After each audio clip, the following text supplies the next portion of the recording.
আসসালামু আলাইকুম।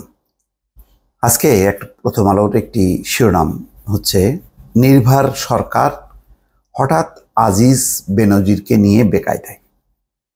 তো কেন বেকায়দায় আর কেনই বা আজিজের বিষয়টি হঠাৎ করে একটি আন্তর্জাতিক পদক্ষেপ, আর সরকার কেন বেনজিরের ব্যাপারে পদক্ষেপ নিল, এই দুটি সমীকরণ মেলানোর চেষ্টা চলছে রাজনীতিতে। তো আজিজের ব্যাপারে যেটি ধারণা করা হচ্ছে যে সরকার যথেষ্ট নির্ভর ছিল, যে নির্বাচনের পর মোটামুটি খুব একটা বাধা বিপত্তি তার পোহাতে হয়নি, সে ক্ষমতায় আছে। 4 মাস পর হঠাৎ করে কেন জেনারেল আজিজের উপর নিষেধাজ্ঞা দিল?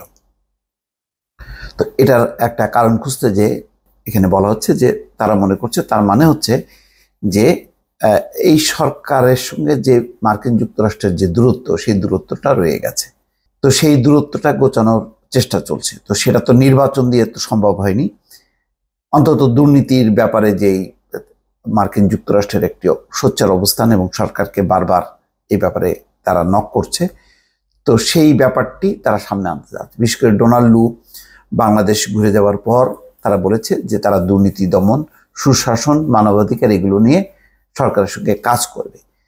তো ধারণা করা হয় দুইটা, একটা যে তাদের এই বক্তব্যকে সমর্থন করতে যেই বেনজিরের প্রসঙ্গটা সামনে চলে আসলো, যে বেনজিরের ব্যাপারে সরকার তদন্ত শুরু করেছে, এটা দিয়ে একটা মার্কিন যুক্তরাষ্ট্রকে বার্তা তারা দিতে চায়। আবার এমন হতে পারে যে যেহেতু মার্কিন যুক্তরাষ্ট্র সন্তুষ্ট না সরকারের উপর, সুতরাং তারা ভবিষ্যতে হয়তো আরো নিষেধাজ্ঞার পরিকল্পনা করতে পারে।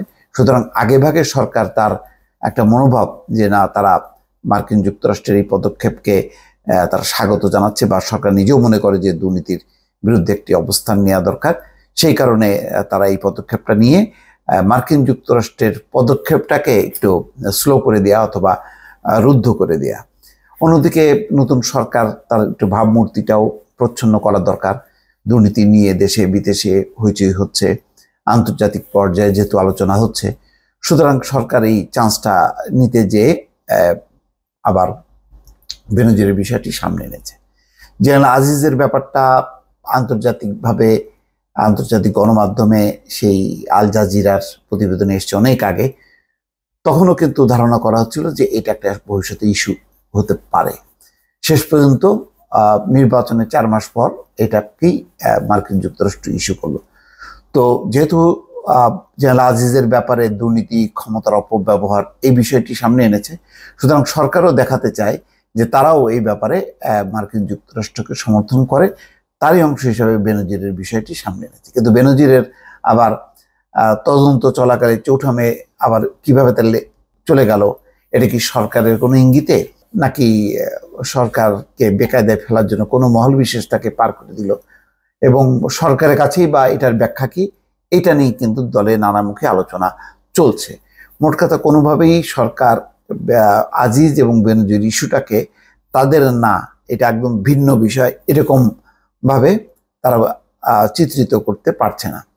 ফলে এটা নিয়ে একটা সরকারের ভেতরে একটা তোলপাড় চলছে, এবং পরিস্থিতি যদি আরো সামনে মার্কিন যুক্তরাষ্ট্র কোনো পদক্ষেপ নেয়, সেটা কিভাবে মোকাবেলা করবে, তাহলে কি নির্বাচনের সময় মার্কিন যুক্তরাষ্ট্র দৃশ্যত চুপই থাকলো, তারা শেষ মুহূর্তে আর কোনো বক্তব্য রাখেনি বা পদক্ষেপ নেয়নি, তাহলে এখন কেন পদক্ষেপ নিচ্ছে? তার মানে হচ্ছে মার্কিন যুক্তরাষ্ট্র নির্বাচন ইস্যুতে সরকারের ব্যাপারে যে অসন্তুষ্ট, তারা এখন অন্যান্য ইস্যুটাকে সামনে এনে সেটি প্রকাশ করছে, যেটার কারণে সরকার একটু শঙ্কিত।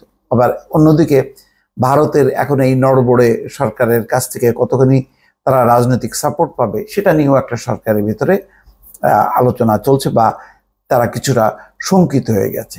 তো সম্ভবত এই শঙ্কার বিষয়টা পরিষ্কার করার জন্য প্রধানমন্ত্রী শপথ অনুষ্ঠানে যে যাচ্ছেন, তার ফাঁকে হয়তো নরেন্দ্র মোদীর সঙ্গে কথা বলতে পারেন। তো বিশেষ করে মার্কিন যুক্তরাষ্ট্রের ভবিষ্যৎ যেই পদক্ষেপ, সেই পদক্ষেপটা যদি সত্যি জোরালো হয়, তাহলে কি হবে বাংলাদেশের, এবং কিভাবে সেটি মোকাবেলা করবে, সেটা হয়তো আলোচনা হতে পারে।